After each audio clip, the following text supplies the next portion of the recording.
어제 하루 약 101만 명에 대해 예방접종이 실시되었습니다.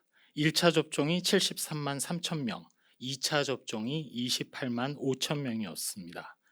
누적으로는 1차 접종이 1,056만 5천 명, 2차 접종까지 완료하신 분은 263만 6천 명입니다. 어제 시작된 얀센 백신 접종의 경우 접종 첫날인 어제 25만 1,787명이 접종하여 접종 대상자 중 27.2%가 접종을 완료하였습니다. 한편 얀센 위탁 의료기관에서는 얀센 백신 잔여량 발생 시 60에서 74세까지 아스트라제네카 백신 사전 예약자 중 얀센 백신 접종에 동의할 경우 접종이 가능합니다. 6월 11일 0시를 기준으로 고령층의 얀센 접종자는 5,444명이고 이 중 아스트라제네카를 예약 취소하고 얀센을 접종하신 분은 3,145명이 됩니다.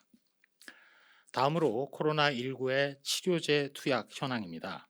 먼저 치료제인 베클루리주, 즉 렘데스비어의 경우 현재까지 126개 병원에 7,882명의 환자분에게 투여되었고 항체 치료제인 레키로나주는 현재까지 79개 병원에 4,584명의 환자에게 투약되었습니다. 혈장 치료제의 경우에는 임상시험 목적 이외의 치료 목적으로 총 47건이 식품의약품안전처로부터 승인을 받아서 사용되고 있습니다. 또한 국립감염병연구소는 6월 11일부터 항바이러스제의 약물 평가를 위한 거점 실험실 3곳의 운영을 시작합니다.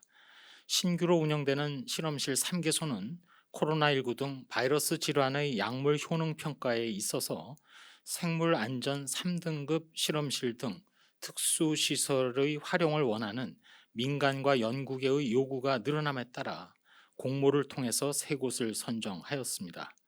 이에 따라서 세포 효능 분석실을 2개, 그리고 동물 효능 분석실이 1개 추가되어 앞으로 항바이러스제에 대한 효능 평가 그리고 표준 시험법 확립 등을 수행할 예정입니다.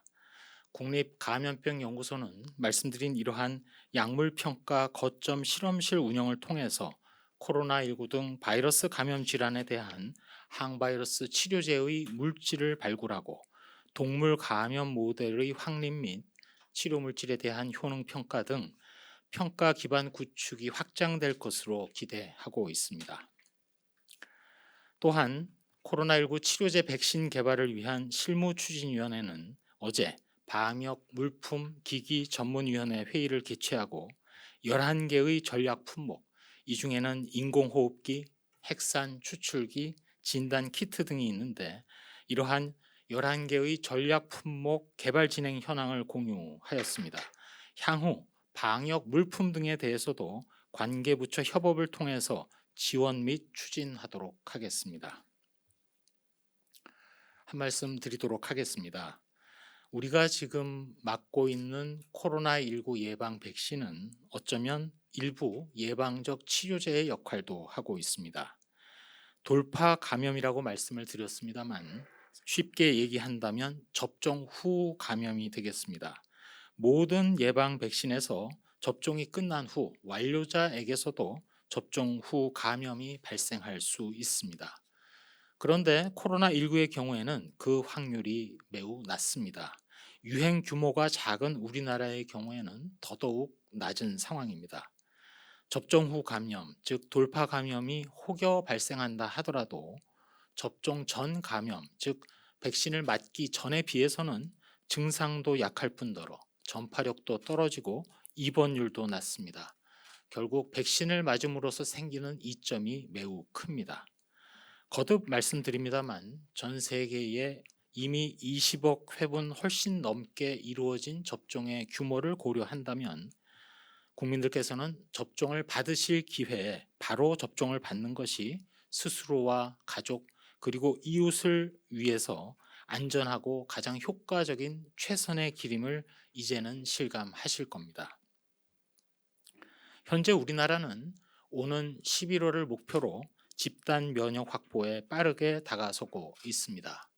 지난 2월 말 전 세계에서 100위 바깥에서 예방접종을 시작하여 접종 규모로 볼 때 외신의 보도를 보면 최근 우리나라는 25번째 안으로 진입을 했습니다. 더군다나 현재처럼 우리나라가 기초 재생산 지수를 상대적으로 낮게 유지한다면 예상보다 이르게 코로나19의 유행 관리가 가능하게 될 것입니다. 더불어 연구 개발과 관련해서도 백신 주권에 한 걸음씩 다가서고 있습니다. 백신 주권이라는 것을 구체적으로 말씀드린다면 세 가지의 능력을 확보하는 것입니다. 첫 번째로는 백신의 연구 개발 그리고 제조 기술 능력입니다. 두 번째로는 임상 시험을 통한 효능을 확인할 수 있는 능력의 확보입니다. 마지막 세 번째로는 원부자재를 확보하여 대량 생산을 할 수 있고 나아가서 안전하고 적기에 접종할 수 있는 능력들입니다. 이러한 세 가지가 구체적인 백신 주권의 내용이라고 말씀드릴 수 있습니다. 이 중에는 이미 확보된 것도 있고 확보가 진행 중인 것도 있고 또 확보하기 위해서 노력하고 있는 것도 있습니다. 국민들께서 지금 함께 해주시고 계신 거리 두기, 또 접종에 대한 호응, 방금 말씀드린 백신 주권, 이 세 가지는 코로나19 이후에도 새롭고 안전한 내일, 또한 미래 의료로 가는 길이기도 합니다. 저희 방역 당국도 세 가지 분야에서 최선을 계속 다하도록 하겠습니다.